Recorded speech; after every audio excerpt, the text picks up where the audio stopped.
नागपूरमध्ये काही अफवा पसरवल्यामुळे धार्मिक तणाव निर्माण होण्याची स्थिती निर्माण झाली आहे। या सर्व परिस्थितीमध्ये नागपूरने नेहमी शांततेचा इतिहास हे नागपूरची विशेषता राहिलेली आहे।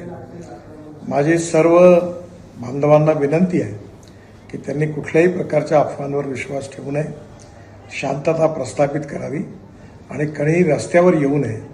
सगळ्यांनी कायदा आणि व्यवस्थेला सहकार्य करावं आणि सलोख्याचं आणि सौहार्दाचं वातावरण ठेवण्याची नागपूरची जी परंपरा आहे त्या परंपरेनुरूप आपला व्यवहार करावा। ज्या ज्या लोकांनी चुका केल्या असतील किंवा ज्यांनी गैरकायदेशीर कृत्य केले असतील त्यांच्यावर सरकार कारवाई करेल असा विश्वास मी आपल्या सगळ्यांना देतो।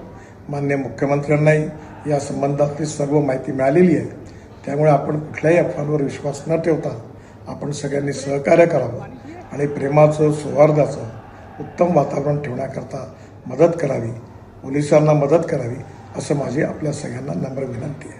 नमस्कार। एबीपी माझा, उघडा डोळे बघा नीट।